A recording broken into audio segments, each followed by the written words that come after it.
Hormuz జలసంధిని Iran మూసివేయడంతో ప్రపంచ supply chain భారీగా ప్రభావితం కానుందా? యుఏఈ పోర్టుల నుంచి నౌకల రవాణా నిలిచిపోనుందా? భారత్ పైన ఎఫెక్ట్ బాగా పడనుందా? గల్ఫ్ దేశాలు మొదలైన హై టెన్షన్ తో బంగారం వెండి ధరలు మరింత పెరుగుతాయా?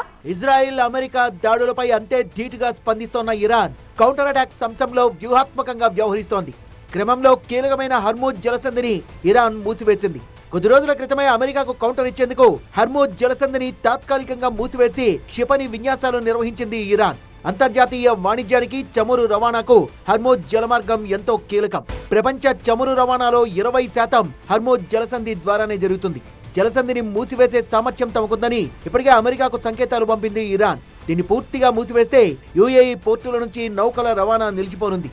చమురు ధరలు, ప్రపంచ సప్లై చైన్ భారీగా ప్రభావితం కానుంది. ఈ స్ట్రైట్ ఆఫ్ హార్మూజ్ అనేది మనం గనక గమనిస్తే ప్రపంచవ్యాప్తంగా 1/3 ఆఫ్ ఆయిల్ ఇక్కడి నుంచే పాస్ అవుతుంది. అంతేకాదు ఈ స్ట్రైట్ ఆఫ్ హార్మూజ్ లో ప్రపంచవ్యాప్తంగా 20% ఎల్ఎన్జి ఏదైతే నేచురల్ గ్యాస్ ఉందో అది కూడా ఈ స్ట్రైట్ ఆఫ్ హార్మూజ్ నుంచే వస్తుందన్నమాట.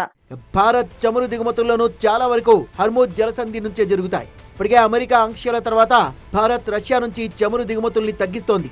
హర్మూజ్ జలసంధి ద్వారా సరఫరాకు అంతరాయం కలిగితే మరోసారి రష్యన్ చమురుపై భారత్ ఆధారపడాల్సిన పరిస్థితులు రావచ్చని చర్చ జరుగుతోంది. ప్రతి సంవత్సరం మనం గమనిస్తే 2 బిలియన్ బ్యారెల్స్ ఆఫ్ ఆయిల్ మనం ఈ స్ట్రైట్ ఆఫ్ హార్మూజ్ నుంచే మనం తెచ్చుకుంటా ఉంటాం భారతదేశం. సో ఇప్పుడు ఒక బ్యారెల్ పైన $1 ఇప్పుడు చూస్తే కనుక ఒక్కొక్క డాలర్ రేటు పెరిగినా సరే ఇన్ఫ్లేషన్ చూస్తే కనుక ఆయిల్ రేట్లు పెరిగిపోతే అది భయంకరంగా భారతదేశ ఆర్థిక వ్యవస్థ మీద ఎఫెక్ట్ పడే అవకాశం ఉంది. గల్ఫ్ దేశాల్లో మొదలైన హైటెన్షన్ తో మళ్లీ బంగారం, వెండి ధరలకు రెక్కలొచ్చేలా చేశాయి. యుద్ధం మొదలైన వెంటనే బంగారం ధరల్లో భారీగా పెరుగుదల కనిపించింది. వెండి ధరలు కూడా రాకెట్లా దూసుకుపోతున్నాయి. మరోసారి కిలో వెండి ధర 3 లక్షల మార్కును దాటేసింది. యుద్ధం మొదలైన తొలి రోజే బంగారం, వెండి ధరలు ఈ స్థాయిలో పెరగడంతో రాబోయే రోజుల్లో ధరలు ఏ స్థాయిలో పెరుగుతాయో అనే ఉత్కంఠ నెలకొంది. వెస్ట్ ఏషియాలో ఇన్స్టెబిలిటీ స్టార్ట్ అయితే దాని ఎఫెక్ట్ భారతదేశం మీద పడే అవకాశం ఉంది. ప్రపంచవ్యాప్తంగా కూడా బంగారం రేట్లు బాగా పెరిగే అవకాశం కనిపిస్తుంది. అంతేకాదు ఇన్ఫ్లేషన్ బాగా పెరిగే అవకాశం కనిపిస్తుంది. యుద్ధం చాలా పెద్దదయ్యే అవకాశం కూడా కనిపిస్తుంది అనమాట. ఎందుకంటే డొనాల్డ్ ట్రంప్ ఆల్రెడీ పిలిపించాడు, నేను ఇరాన్ అస్సలు వదలను, ఇరాన్ని కంప్లీట్గా నాశనం చేస్తానని చెప్పి.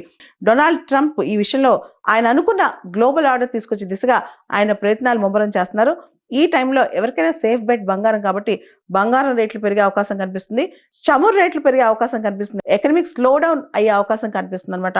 కాబట్టి యుద్ధం అనేది ఎంతకాలం కొనసాగుతుంది, ఇరాన్ దారికి వస్తుందా లేదా ఆలోచిస్తే గనక ఇరాన్ ఖచ్చితంగా ఈ మధ్య కాలంలో అయితే ఇరాన్ వినదు, అమెరికా ఆగదనే చెప్పాలి. మరోవైపు దుబాయ్, అబుదాబితో సహా పలు ఎయిర్పోర్టుల్లో తీవ్ర గందరగోళం నెలకొంది. దుబాయ్ ఎయిర్పోర్ట్ లో వేలాది మంది ప్రయాణికులు చిక్కుకుపోయారు. గల్ఫ్ దేశాల్లో యుద్ధ ప్రభావం తీవ్రంగా ఉంది. Syria, Iran, Bahrain, Abu Dhabi, Israel దేశాల నుంచి విమాన సర్వీసుల్ని పూర్తిగా నిలిపివేశారు. క్రమంలో ఎయిర్ ఇండియా కూడా గల్ఫ్ దేశాల నుంచి విమాన సర్వీసుల్ని నిలిపివేసింది.